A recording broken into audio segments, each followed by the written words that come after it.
Welcome to the Tom Woods Show, episode 306. The police have been in the news quite a bit lately, and that means a lot of libertarian commentary about the police. We've had all kinds of back and forths about it's just a few bad apples, or they're all bad apples, or they're inherently bad apples. So I've brought on our friend Michael Malice to talk about this because Michael has written a couple of controversial articles on this subject in the past few days, and I thought, if this show doesn't stand for controversy, what does it stand for? Michael Malice, you'll recall, is a celebrity ghostwriter. You should check out all the people he's written books for. It's quite extraordinary at michaelmalice.com. His most recent book is Dear Reader, the unauthorized autobiography of Kim Jong-il. I recommend finding out about that also at michaelmalice.com. Michael is a regular on The Independence on Fox Business. Michael, welcome back to the show. Thanks, Tom.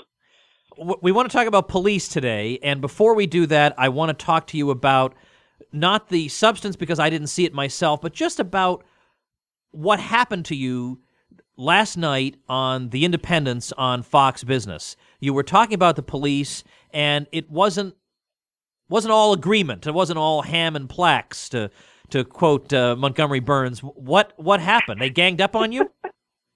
Well, no, I mean, that's not fair ganged up, but here's the situation. It was me, Thad McCotter, who just recently wrote a book about Libertarian Republicans, former congressman from Michigan, Camille Foster, who's an ANCAP, Matt Welch, who's the head of Reason, and Kennedy, she's a libertarian. And I was just, going after, the police, and it was 4 against 1, and it was just very off-putting. I'm not going to lie, to see people who you get along with and see eye to eye largely. They just were not agreeing with what I was saying. And it made me just, one of the points I'd come to realize in the last few months is how much my upbringing, being raised by, I was born in the Soviet Union, so I was raised in a Russian household, how much that informed my perspective on the police versus the American one. Because the American one really, there's this reverence for the police, which does not really apply to any other position. And it's just very bizarre that most Americans just see this as the norm, as opposed to, this is something that's unique to American culture and has been inculcated in them since they were children.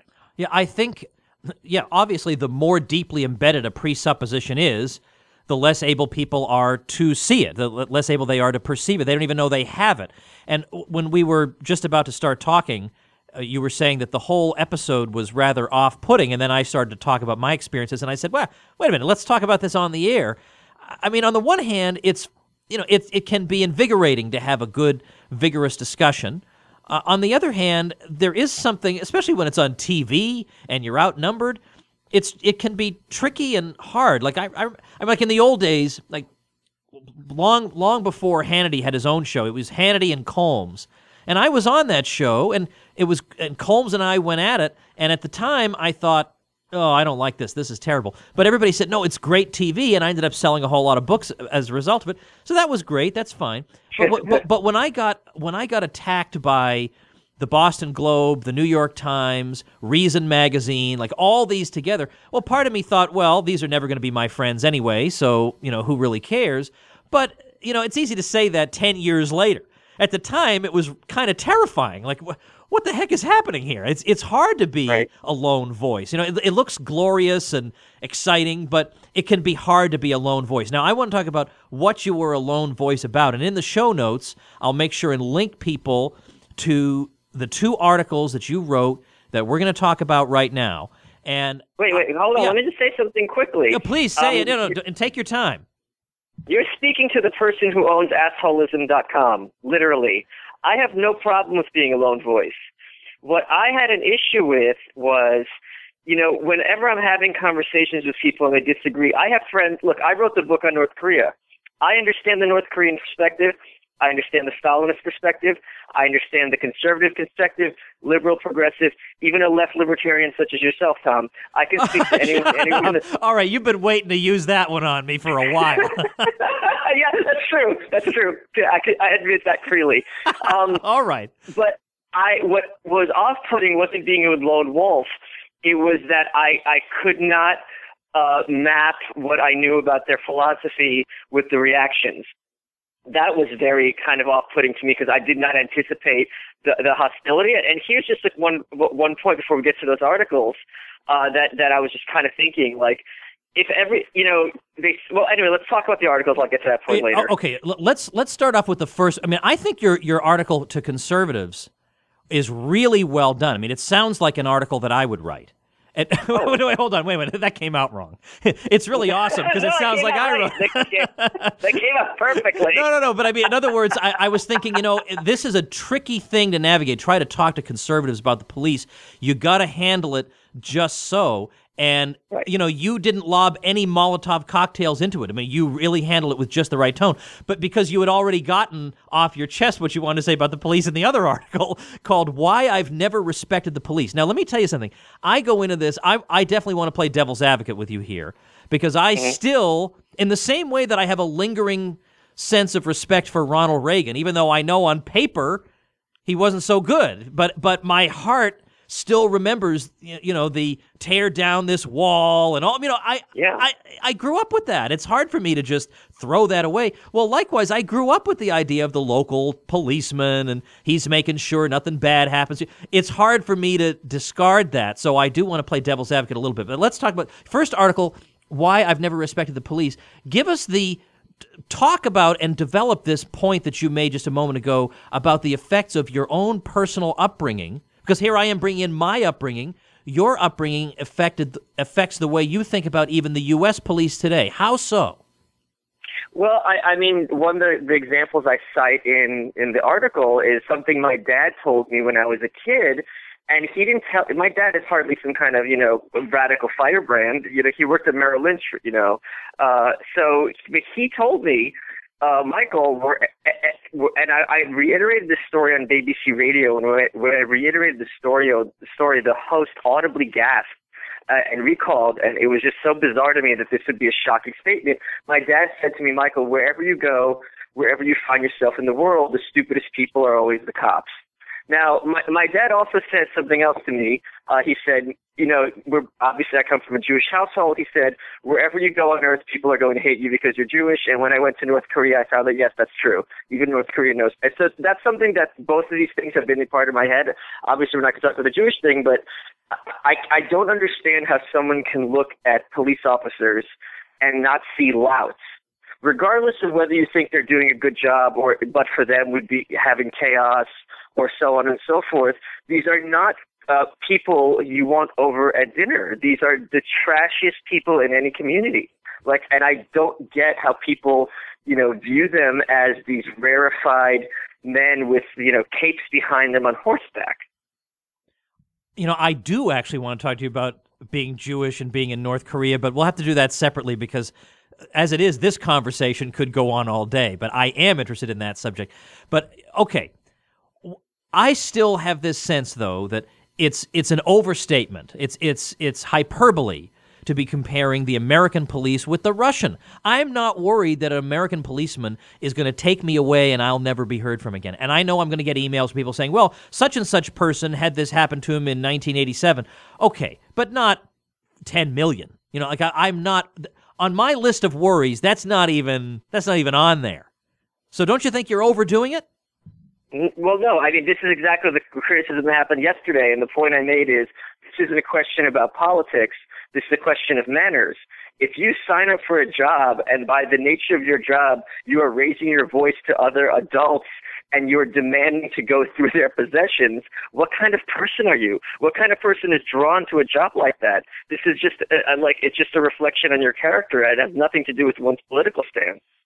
As a fireman, I might have to yell at people. I might have to yell at people as a physician, get the heck out of the operating room. I mean, sometimes for the general good, I have to yell at people. I mean, that's okay. When's the last time you yelled at somebody? Okay, it's been an awfully long time. Oh, interesting. Interesting, yeah.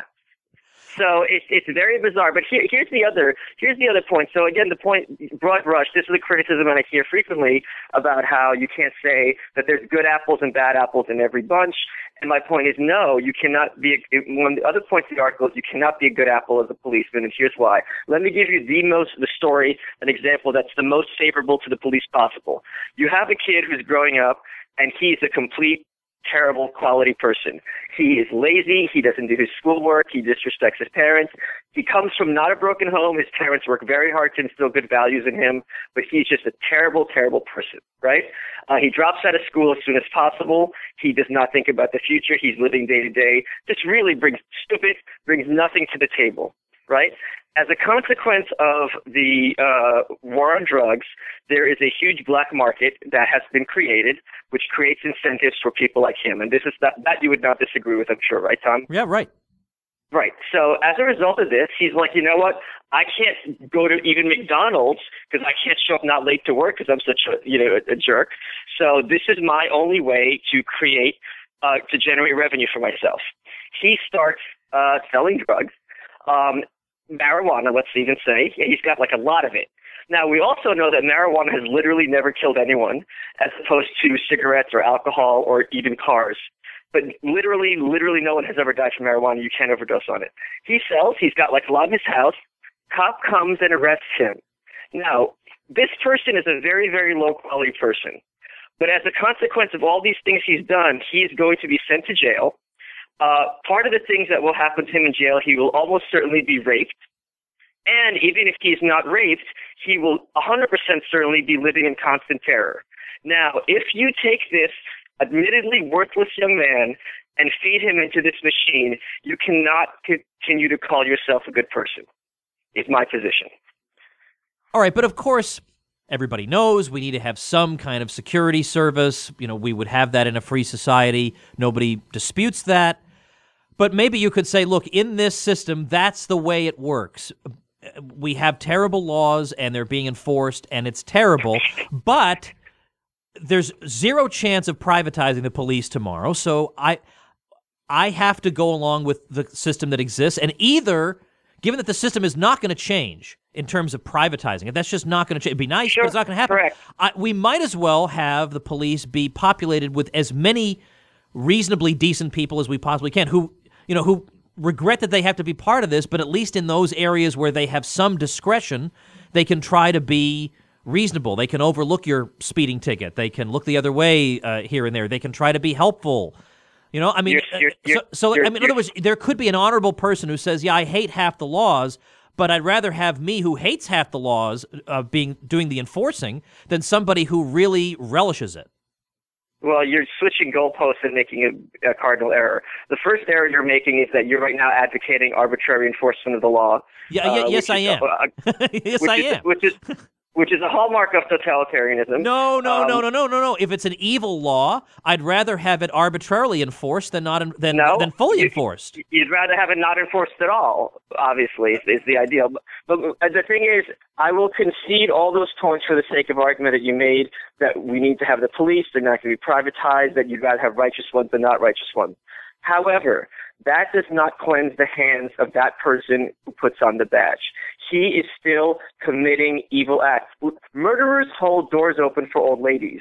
Murderers don't murder 24/7. You define people when they knowingly commit horrible acts. And if you, as a person in the course of your profession, accept money and are paid to ruin even one life, you are not a moral person.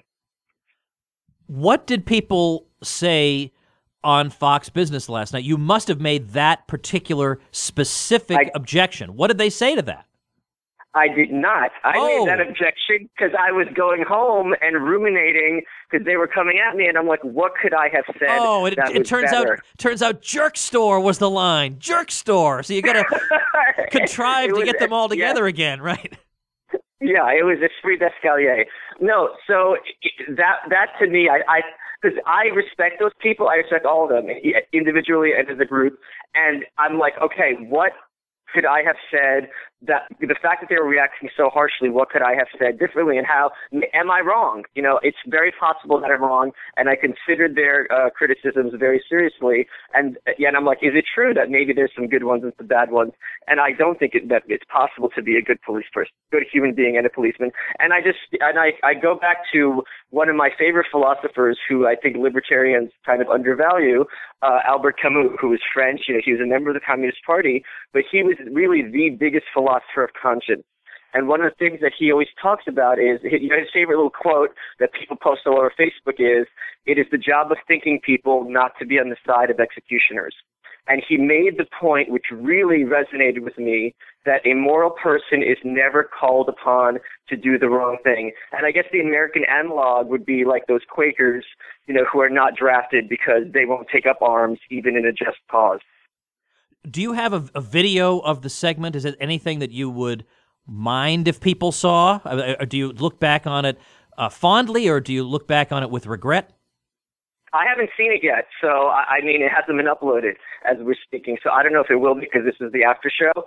I have regret only in the sense that I am surprised by how strong the reaction was, especially because the other guest on the show was Radley Balco, who is probably the leading person on this issue in the States. Okay. Well, if the video becomes available, let me know. We'll put it the show notes page for this episode, because it's episode 306. Will be tomwoods.com/306. Let's switch gears, though. Let's talk about how you approach conservatives on this subject, because if there are two classes of government employee, three classes of government employee that conservatives will defend to the hilt forever.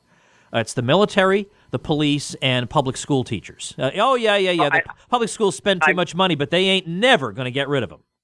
I went into them yesterday, too. They brought up that example, and I said that they're the brown shirts for the state, yes. All right. So how do you, when you're in your, I have to tread carefully kind of mode, how are you approaching conservatives, showing that their own point of view should lead them to the Michael Malice position? Right. So I wrote an article entitled "Why Conservatives Should Oppose the Police," and one of the things how I start out the article is it bothers me how glibly so many of my progressive friends dismiss conservatives as basically uncivilized savages, and progressivism being colonialism to bring civilization to their degradation, right? And I said I wasn't going to do that. I'm going to respect, the conservative perspective. I'm not a conservative by any means. In the beginning of the article, I tongue-in-cheek brought up the fact that my haircut's asymmetrical. But one of the to sum it up in literally one sentence, I said, you should oppose socialized law for the same exact reasons you oppose socialized medicine. And when you put it that way, conservatives understand that socialized medicine means more people dying. It means waiting to see doctors. It means being treated like absolute crap because the government has no incentive to treat you well because you have no other alternatives. And it means, rationing and all these, and absolutely no, progress in research as opposed to the market, having a profit incentive to develop vaccines and things like this. And that was basically it in one sentence. I mean, it's just the same exact process, just applied to the law. What would you recommend be done in the absence of the police? What would happen? What would it look like if we didn't have publicly funded police? Well, I mean, again, in the article that I looked at the data, and the data tells you where are you safest. You are safer in a bar where everyone is inebriated and not in their right minds and is full of young, aggressive males. You are safer in a hotel where everyone by their nature is a stranger and who is not resident to the area you're in than to those places that are under the purview of government-provided security, the subways, the streets. The example I used is if you go to a dark movie theater with your family, it's a great night out for everyone. If you go down a dark alley, well, that's how Batman was born. So the data itself tells you how, and conservatives shouldn't be surprised, how incompetent the government is at providing everything. And another point you make in the article is one that I think people realize in the back of their minds, but they don't draw any conclusions from it, that the police don't generally do the thing you ultimately want them to do. I mean, there are cases where They may, they'll come to your house after you've been burglarized, and sure, they'll definitely write a report about it. There even could be cases where it's possible they do protect the public from a bad guy. That's not metaphysically impossible. But the point is they don't make you whole. They don't provide restitution the way an insurance company does. Your house burns down, the insurance company gets you a new house. Your car gets stolen, the insurance company gets you a new car. The police don't get you your old car. They don't find it. They don't return it to you. I mean, that just never happened. I mean, we had a case where somebody had broken into our house, or they tried to, and the idiots didn't see. We have a giant alarm system sign all over the house. The alarm went off, and it scared the little SOBs, so they went running. Our neighbor chased them down. We live in an area where it's all new. They're beautiful houses, but they're all new, so they figure the police don't know these houses are there yet. So they go up. Right. So they've stopped doing it, but we had this issue where somebody tried to break into our house. So our neighbor got the license plate of the car, got a description. I mean, had every bit of information you could possibly ask for. They have no idea. No idea. But the thing is, yeah. It's very easy for anyone hearing that story to dismiss that as this is an outlier. You're using one example. Oh, no. The statistics are over what? They never find anything. Hold on. And the example I use in the article to counter that is we've all seen every sitcom has had a story or every drama on TV where one of the characters is burglarized and things happen as a consequence. Even in this fictionalized world, it is impossible to have the cops return your stuff, find it, and make you whole, unless that's a plot device. You know what I mean? Even in an imaginary world, it never happens. Now, meanwhile, let's suppose you order something online from some store in Australia, and the sweater, whatever it is, doesn't get to you. They will send you a replacement. It's not even a question. Yeah. But the idea that I'm going to make sure your house is taken care of, and I didn't do it, that I can just shrug my shoulders and write down, as a kind of rubbing the salt in the wounds what you got taken from you, it's just absolutely bonkers to me. Well, also, there's something institutionally about publicly funded police that makes their task basically impossible, even if they were all saints, and that is that they almost always have to come onto the scene after the fact. They're very rarely standing there, and 3 inches away, somebody steal somebody's, purse or something. They have to be coming in after the fact. And the reason is that we don't really want them spying on us all day long to make sure nothing is stolen from us, or we don't want them engaging in crude methods of crime prevention. But prevention is really what you want. And that can be done by local merchants themselves. It can be done by neighborhood watch associations. I mean, I don't care if my neighbor's walking around checking out things, making everything's okay, because we agreed to that voluntarily. Or I don't care if some guy I hired to do this is going to do these sorts of preventive activities because there's a contract and he's limited in what he can do. And if he does things that go beyond that, I can actually sue him and stop him from doing it, whereas good luck suing the police. So you see, the private sector naturally is going to have an advantage because it can engage in preventive behaviors that we wouldn't want the police to engage in. Well, and I'm going to latch on to a word you just used, I think unintentionally, which is crude, right? I've had many friends of mine who are defenders of the police tell me that every interaction they've had with the police have been, very kind and polite. And I thought to myself, what kind of a profession is this that basic civility is regarded as an accomplishment, as something that's aspirational? Isn't it great that they spoke to me civilly? That is the base minimum of human interaction. And the fact that this is regarded as somehow outside of the norm is very, very telling, I think. Well, Michael, a lot of architects I've spoken to have been very decent to me in the way they've addressed me, as have dentists. I very rarely have occasion to bother pointing that out. So that's also an interesting point. And let me tell you, I met George W. Bush's uncle, Neil, and he charmed the pants off me. That does not make me a neocon. No, that's a lot of these people are wonderful, delightful. I've had a chance to, I better not say names, but I've had a chance to meet an awful lot of neocons who have been extremely civil, beyond civil. just delightful people. When they're not engaged in insanity, they're actually okay. Like they told jokes. Turns out we We both watched Chopped on the Food Network. I mean, okay. I mean, maybe a show called Chopped. Maybe he was expecting something different when he tuned in. Found that he liked it. God. I'm just trying to keep up with Michael Malice here. It's not an easy thing to do. And let me just throw out one more point, which I also came to in preparation for this interview. The big arguments are that being a police officer, and this just proves that this is propaganda permeating into people's heads. The arguments are it's a dangerous profession, someone has to do it, it's high stress, so on and so forth, therefore they're due all this reverence. Why is it that police are regarded as and respected and revered so much more than correctional officers? Correctional officers, all those arguments, they have to do the same thing. They are even more interacting with criminals and dangerous people than the cops, but they are not regarded with anywhere near the esteem the police are. Why is that? And I don't have an answer except for the fact that clearly there's been a lot of mythologizing about the police and not as much about COs. Well, Michael, I'm going to let you run here. I'm going to get in trouble for this episode. But, I don't get in a lot of trouble for many of my episodes, so I don't know what that says about the show. But maybe it says we don't have enough Michael Malice on the show. We got to have an episode. I got to figure out how technically to make this possible with you and Murphy and me together. And really, for that show, all I'd have to do is sit here because I think you are the only person who is quicker in a humor point of view on his feet than Murphy is. If you look at Murphy on Facebook or Twitter, he's hilarious. He's not hilarious on my show. So we'll see if you can draw out the hilarity from Murphy. Anyway, we'll link people to michaelmalice.com and to both the articles we talked about. They're both interesting over at tomwoods.com/306. Thanks again, Michael. Thank you so much, Tom. Take care. All right, everybody, before I tell you what's going on tomorrow, just a reminder, make sure and subscribe to The Tom Woods Show for your daily serving of liberty education. 306 episodes. You can check out the full list at tomwoods.com/episodes. I guarantee you will find some you will want to listen to. You can subscribe there. Subscribe at tomwoods.com on iTunes or Stitcher, and make sure and get this program 5 days a week.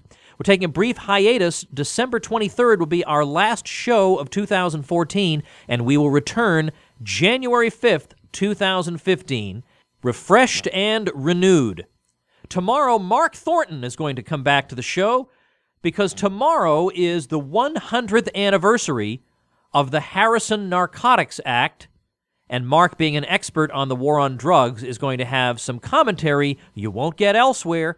So make sure and subscribe at tomwoods.com. Thanks for listening, and we'll see you tomorrow. The Tom Woods Show.